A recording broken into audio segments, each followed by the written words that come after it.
Marwadi university మంచి భవిష్యత్తు కోసం తెలుగు విద్యార్థులు ఇష్టపడే యూనివర్సిటీ. కాల్ 9059052378 9059052379.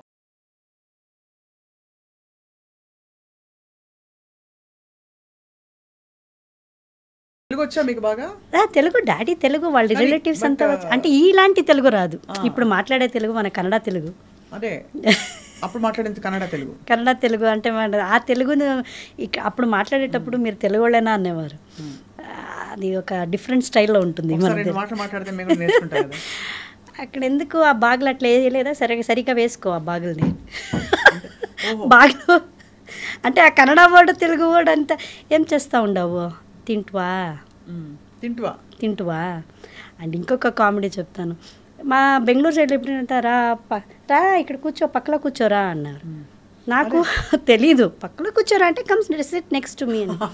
మనోయజ్ఞం చేసేటప్పుడు నేను కూర్చున్నప్పుడు ఆర్టిస్ట్ రా పక్కలో కూర్చోరా రా ఇక్కడ ఏమన్నావు అన్నారు డైరెక్టర్, ఎపిసోడ్ డైరెక్టర్. పక్కలో అంటే అలా చెప్పకూడదమ్మా, అది పెద్ద రాంగ్. పక్కలో అంటే బెడ్ అలా అంతా పక్కనా అని చెప్పాలి. ఇలాంటి అండ్ ఇంకొకసారి డైరెక్టరు నాకు ఆర్టిస్ట్ నిలబడ్డాను. అప్పుడు తెలియదు, కొత్త చిన్న అమ్మాయి. ప్రమోదిని మానిటర్ చూసుకుని ప్రమోదిని రా ఇప్పుడు ఇంకొంచెం తప్పుకో అంటే కన్నడలో హగ్ చేసుకో, కన్నడలో అక్కడ తెలుగులో కూడా మేము కొంచెం తప్పుకోరా అంటే హగ్ చేసుకోరా. ఇలా హీరోని తప్పుకుంటున్నాను నేను. ఆయన నువ్వు ఏం చేస్తున్నావు అన్నారు. సార్ తప్పుకో అన్నారు కదా, తప్పుకుంటున్నాను. తప్పుకో అంటే ఏంటి అన్నారు.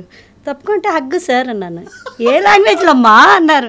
కన్నడలో తెలుగులో. అక్కడ మేము తెలుగు నేను ఎవరమ్మా అన్నారు. నువ్వు తెలుగు అని. తెలుగులో అది కాదు, కౌగలించుకో అనాలి. తప్పుకో అంటే మూ. ఓ అవునా అంటే అప్పుడు నా కోస్ట్ సార్ బాగుంది సార్, ఈ తప్పుకొనే ఉండిలేండి. ఇలాంటి చాలా జరిగేది అప్పుడు మనోయజ్ఞంలో. అందరూ నన్ను ఒక కార్టూన్ పీస్ లాగా చూసేవారు. బాగా అలవాటు పడి చక్కగా చేసుకుంటూ వచ్చారు. మనోయజ్ఞం బాగా మంచి చాలా పేరు తెచ్చుకున్న సీరియల్. అవునండి. అందులో ఇలాంటి కొంచెం ఇవన్నీ ఉన్నాయి కదా, అందులో మాటలు మంత్రాలు. అండ్ అక్కడి నుంచి మొదలైంది ఈ ట్రెండ్ అంతా కూడా.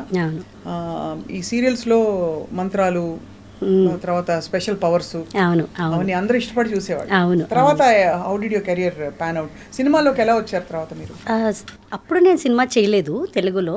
కన్నడలో అంతా చేశాక తెలుగులో వచ్చాను. ఆ తర్వాత ఇక్కడ నా కెరియర్ మనోయజ్ఞం తర్వాత ఒక 2 ప్రాజెక్ట్స్, రేఖెగలు, మనోయజ్ఞం అండ్ శ్రీకృష్ణ కళ్యాణ లీలలు 3 ఆర్కే ప్రొడక్షన్స్కే చేశాను. ఆ టైంలో సరే ఇంకా ఇంట్లో స్టార్ట్ అయింది, పెళ్లి చూపులు చేద్దాం, పెళ్లి చేసేద్దాం. ఇంకా చేస్తున్నాను కానీ అప్పుడంతా అంతే కదా స్వప్న గారు. ఇంకా వాళ్ళు అయిపోయింది, ఇంకా 22, 23, 24 వచ్చేసింది. ఇంక ఇప్పుడు స్టార్ట్ చేస్తే కరెక్ట్గా ఇంకొక 1 year పడుతుందో పెళ్లి చేసేద్దాం అని ఫస్ట్ సిస్టర్ చేసేసారు. అదే టైంకి నాకు ఒక మంచి వచ్చింది ప్రపోజల్స్, సరే పెళ్లి చేసేసారు. మీ వారిని మీరు ముందు చూసారు కదా పెళ్ళికి ముందంటే అదే మంది ఒక ఇది ఇంటర్నెట్ పెళ్ళి అంటే మ్యాట్రిమోనియల్ సైట్లో చూసుకుని చేశాను. సో అప్పుడు మీరు సీరియల్స్లో యాక్ట్ చేశారని తెలుసు కదా, ఏమని లేదా మీ ఆయన?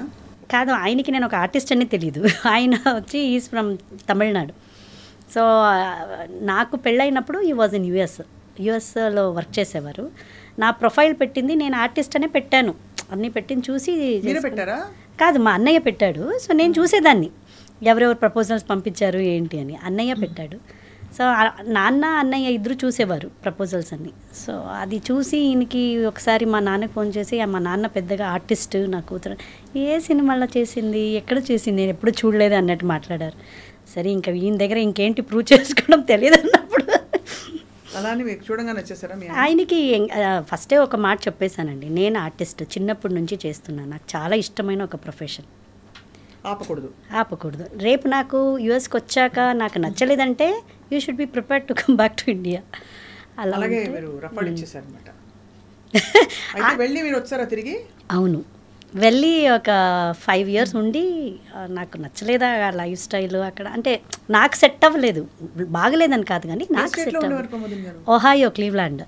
ఓకే, ఏం నచ్చలేదు అక్కడ? అంటే లైఫే డ్రాబ్, బోరింగ్ అండి. మనం మంచి డ్రెస్ వేసుకున్నా డ్రెస్ చేసుకున్నా ఎవరు చూసేవాళ్ళు అంటే బాగుంది ప్రమోదిని, మీరు బాగున్నారు అని ఇప్పుడు చెప్తాం అంత లేదు కదా అంత. అది 3 months డ్రెస్ చేసుకోగలుగుతారు, ఇంకా మిగిలిన మంత్స్ ఏముందో అన్నీ వేసుకొని ఒక బుర్కా వేసుకోవాలి, మొత్తం కోట్ వేసుకొని షాల్ వేసుకొని ఫ్రీజీ కోల్డ్. నేను అదే అన్నదాన్ని, ఏంటిది మొత్తం అన్నీ కవర్ చేసేసుకోవాలా ఇంత మంచి డ్రెస్ వేసుకొని అంటే ఆ కోల్డ్కి నాకు తట్టుకోలేకపోయాను. సో అలా మీరు అక్కడి నుంచి తిరిగి వచ్చేసారు. అవునండి. How was the decision to come back to India చెప్పండి.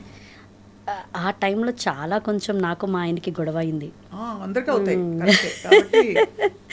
ఆయనకి ఏమంటే ఒక డ్రీమ్, ఆయన యూఎస్లో ఉండాలి, గ్రీన్ కార్డ్ తీసుకోవాలి, సిటిజన్ అవ్వాలి, అక్కడే లైఫ్ లీడ్ చేయాలి అని ఆయనకు ఒక డ్రీమ్.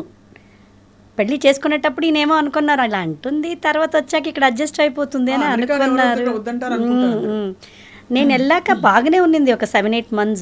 తర్వాత ఏదో ఒక డిప్రెషన్ స్టార్ట్ అయిపోయింది నాకు, నా కెరియర్ మిస్ చేసుకుంటున్నట్టు. ఆ మేకప్ కిట్ అంతా చూసేటప్పుడు అయ్యో ఇదంతా ఇంత కొత్త కొత్త మేకప్లు అలాగే ఉంది, ఎప్పుడు ఖాళీ చేస్తారు అన్నట్టు. ఫ్రీగా ఉన్నప్పుడు నేనే మేకప్లు వేసుకొని కూర్చోవడము, ఇదన్నీ ఏదో ఒకలాగా అయిపోతున్నాను నేను. ఆ తర్వాత పాప పుట్టింది, అక్కడే పుట్టింది తను. సో తను యుఎస్ సిటిజన్, దాన్ని చూసుకోవడము అంతా అయింది. But still I was missing something, ఏదో ఒకటి. అంటే ఇక్కడ ఏమో పెద్ద సాధించేశాను, నేను పెద్ద బిజీ యాక్ట్రెస్ అని కాదు, కానీ నా ప్రొఫెషన్ని నేను మిస్ చేసుకునేదాన్ని. ఇట్స్ నాట్ దట్ ఓ అప్పుడు అలాగా, but I love my profession. నాకు బట్ అప్పటికే మనోయజ్ఞం అయింది, మీరు చైల్డ్ ఆర్టిస్ట్గా బోల్డ్ చేశారు, 2 సినిమాలు హీరోయిన్గా చేశారు. అప్పటికే చేశానండి, అప్పుడు చేశాను. So that's quite a bit కదా for you to miss it. అవును. చదువు ఎంతవరకు ఎలా ఫినిష్ చేశారు ప్రమోదిని గారు మీరు? నేను +2 కరెక్ట్గా చేశానండి. ఆ తర్వాత డిగ్రీని కరెస్పాండెన్స్లో చేసుకుందామని సిన్సియర్గా షూటింగ్ స్పాట్స్లో బుక్ తీసి ఇలా పెట్టుకున్నప్పుడు డైలాగ్ షీట్ ఇచ్చేవారు. ఇది అలాగే అట్లా క్లోజ్ చేసి పెట్టేసి డైలాగ్ షీట్. ఇదే మీ డిగ్రీ? అంతే అంతే అంతే. సో ఆ తర్వాత మరి ఇండియా వచ్చారు. వచ్చాక how did your acting restart?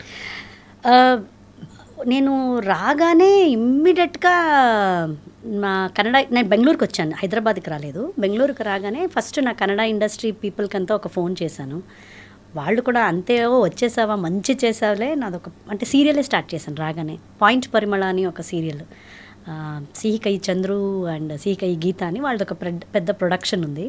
వాళ్ళు గీత మేడం నన్ను చూసి వచ్చేసావా రా, నాదొక ప్రాజెక్ట్ స్టార్ట్ అవుతుంది, హీరోయిన్ ఓరియంటెడ్ సబ్జెక్ట్లో నేను క్యాస్ట్ చేసుకుంటున్నాను, చేయమని చెప్పారు. సో అక్కడి నుంచి నా కెరియర్ మళ్ళీ సీరియల్లో స్టార్ట్ అయింది. ఆ సీరియల్ వచ్చి ఒక 250-300 ఎపిసోడ్స్ పోయింది, బాగా హిట్ అయింది అక్కడ. అది హిట్ అయ్యాక మా ఆయన అక్కడే యూఎస్లోనే ఉండేవారు. అప్పుడు ఆయనకి నేను అన్నాను, నేను రాగానే నేను ఇక్కడ బిజీ అయిపోయాను, మమ్మీ పాపను చూసుకుంటున్నారు, నువ్వు వచ్చేసి అంటే ఈయన నా గ్రీన్ కార్డ్ అంతా వదిలేసి ఎలా వచ్చేది, ఐ కాంట్ కమ్ అది ఇది అన్నారు. ఆ తర్వాత వాళ్ళ డాడీ అన్ఫార్చునేట్లీ ఆ టైంకి హార్ట్ అటాక్ వచ్చి చనిపోయారు, మా మావయ్య. అప్పుడు ఆయనకి ఏదో ఒక ఎమోషన్ ఫీల్ అయిపోయి, ఏం సాధిస్తున్నాము ఇక్కడ, ఎందుకోసం ఉన్నాము, మా డాడీ కోసమే నేను అన్నీ ఇక్కడ వచ్చాను చేశాను, ఈరోజు ఆయనే లేదు. అట్ ద సేమ్ టైం ఇటువైపు నుంచి నా ప్రెషర్ వేరే ఉండింది, నేను రాను ఇక్కడే వచ్చేసి ఏదో ఆయనకి ఏదో అయిపోయి వచ్చేసారు. సో ఆ తర్వాత రాగానే ఆయన రెసెషన్ టైం అండి, ఆయనకి జాబ్ లేదు, పాప వచ్చేసారు. It was a peaks recession 2010-2011. That is the most challenging part. అవును, అందులో అక్కడ ఇండిపెండెంట్గా అన్ని అంటే ఆల్మోస్ట్ 15 years బయటే ఉన్నారు ఆయన, లండన్ యుఎస్ అని. ఇక్కడ వచ్చాక ఈ అట్మాస్ఫియర్ ఆయనకి నచ్చలేదు, ఎస్పెషల్లీ వర్కింగ్ అట్మాస్ఫియర్. ఏంటి డిసిషన్ చేసేసాను నేను, ఇలా వచ్చేసాను, అంతా సంపాదించి ఆయనకి జస్ట్ 40,000 రూపీస్ ఫస్ట్ మంత్లీ శాలరీకి వచ్చింది. ఇది ఇంకా చెయ్యాలి కమిట్మెంట్స్లు అన్నప్పుడు నాకు ఒక కాల్ వచ్చింది మళ్ళీ. కరెక్ట్గా మన మనోయజ్ఞం టీం వాళ్ళే ఒక సీరియల్ చేశారు, మహారాణి అని, మళ్ళీ ఈటీవీకే, పూర్ణచంద్ర నాయుడు అని ప్రొడ్యూసర్. సో వాళ్ళందరూ ఆర్కేలో ఉండేవాళ్ళే. సో నాకు వరముల్లుపుడి సారు వాళ్ళ తరపు నుంచి ఫోన్ వచ్చి, ఇలా ఒక సీరియల్ చేస్తున్నామమ్మా, నువ్వు వచ్చేసావని అప్పుడే ఫేస్బుక్ అన్నీ వచ్చింది, ఫేస్బుక్లో చూశాను, చేస్తావా అంటే, సార్ నాకు ఆ పరిస్థితిలో అప్పుడు చెయ్యాలి, చాలా హారిబుల్ టైం అప్పుడు నాకు కూడా. సరే సార్ చేస్తానని Bengaluru to Hyderabad up and down చేసి ఆ సీరియల్ కమిట్ అయ్యాను. బట్ అన్ఫార్చునేట్లీ అది సీరియల్ టెలికాస్ట్ అవ్వలేదు. అక్కడ చూసి మళ్ళీ ఈటీవీ నుంచే భార్యామణి సీరియల్ నుంచి ఐ గాట్ అన్ ఆఫర్. అప్పుడు మా ఆయనకి డిలాయిట్ కంపెనీ నుంచి ఆపర్చునిటీ వచ్చింది Hyderabad. So he was again in dilemma, అయ్యో బెంగళూరులో అందరూ ఉన్నారు, నా ఊరు కోయంబత్తూరు ఇక్కడే పక్కనే, హైదరాబాద్లో ఎవరు లేరు, అక్కడికి వెళ్ళి ఏం చేసేది అని ఈ కన్ఫ్యూజన్లో ఉన్నప్పుడు నేను చెప్పాను, హైదరాబాద్ ఈజ్ వెరీ నైస్, చాలా బాగుంది, వెళ్దాము, నీకు నచ్చకపోతే 1 ఇయర్లో మళ్ళీ ట్రాన్స్ఫర్ తీసుకొని బెంగళూరులో కూడా డిలాయిట్ ఉంది, వచ్చేద్దాము అని ఆ ప్లాన్లో వచ్చాము. సూపర్. అయితే ఇప్పుడు ఇక్కడికి వచ్చేసారు. అయితే అప్పటి నుంచి వచ్చేసాము, ఇంకెళ్ళలేదు. మీరు సినిమాల్లో క్యారెక్టర్స్ ఇప్పుడు వేస్తున్నారు రెగ్యులర్గా? ఇప్పుడు ప్రజెంట్ చేస్తున్నానండి, బై గాడ్స్ గ్రేస్.